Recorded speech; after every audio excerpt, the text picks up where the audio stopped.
Okay, to begin your radial symmetry design, you're going to start with a 6-inch by 6-inch piece of paper. You're going to take that paper and fold it corner to corner so that it creates a triangle. Then you're going to take your pencil and you're going to make designs that fill up the entire surface.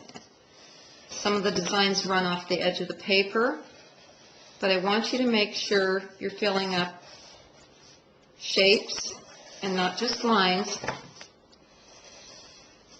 and make those shapes run off the edge of the paper. This will create a repetitive, interesting design when you start to turn it radially or in a circular motion. Once you have your design and you're satisfied that it is interesting and fills up the entire triangle, you're going to cut it with a scissors.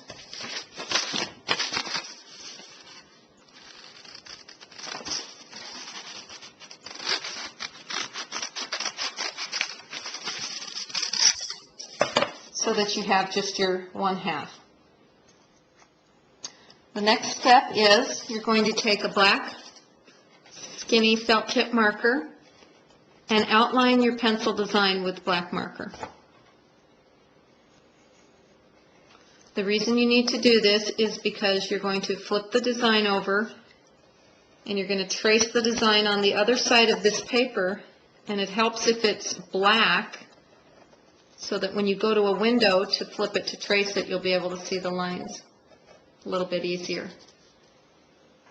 Okay, you go to the window, you take your design, once it's traced with black marker to the window, flip it over onto the blank side, and then you're able to see the design, and you're going to carefully, slowly trace that design again on the back.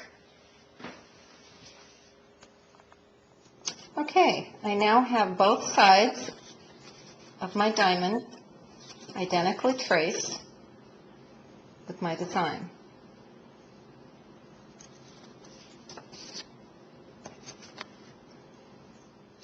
The next step is time-consuming but well worth the effort when you complete your design.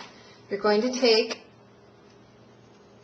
your triangle, you're going to slide it behind at a window behind your design and line up the corners and the edges and fasten them with tape so they don't slip.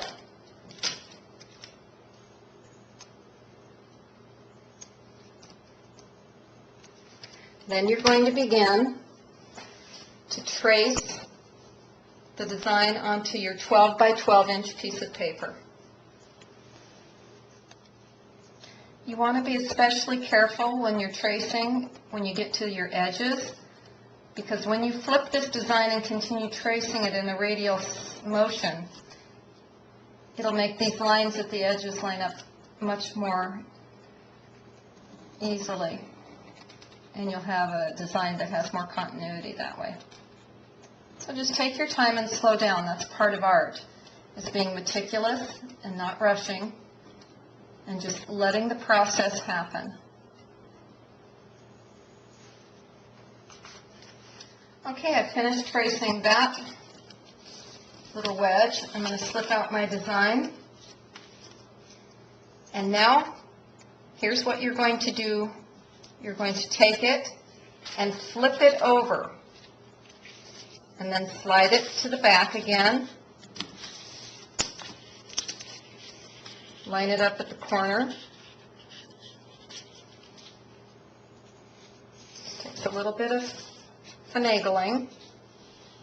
And you can start to see through your design where you want it to line up and adjust it. And then once again, tape it down so it doesn't slip, and begin to trace. When you're tracing it, you can kind of see where you need to straighten your lines as you go.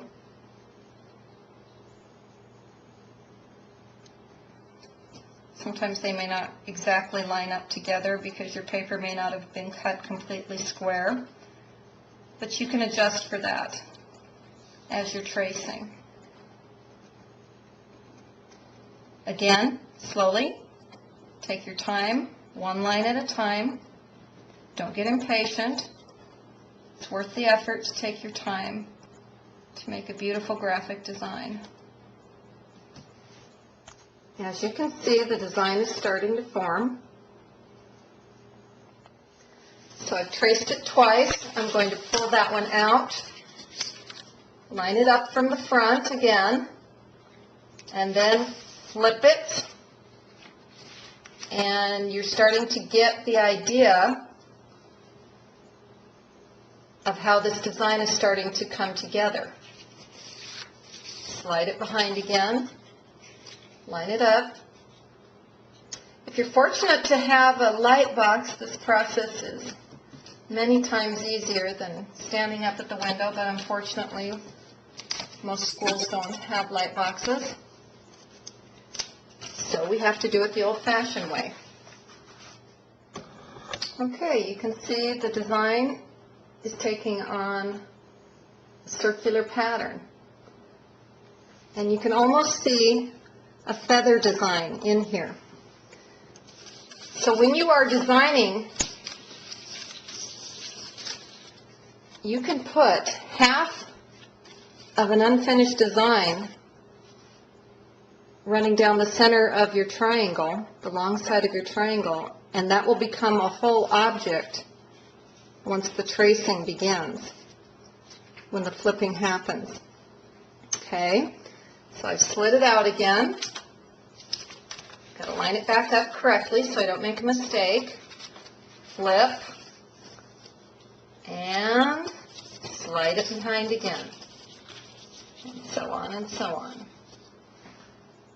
Okay, my design has been completely traced, and you can see where the design flips, flip, flip, flip, flip, trace, flip, trace, flip, trace. It is radially circled, a center focal point.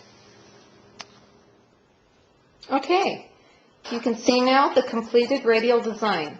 Couple tips: make sure you cut your 12-inch by 12-inch piece of paper exactly by those dimensions, and your 6-inch by 6-inch square, make sure it is completely square, and you won't have any problem as you flip and turn this, getting it to line up on the edges where it should.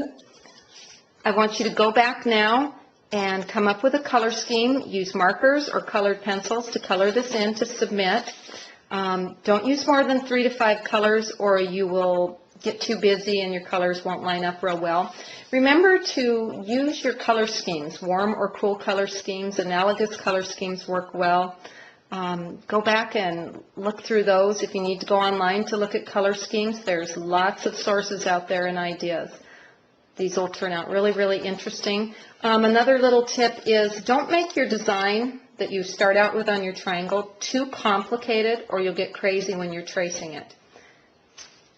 Good luck and have fun.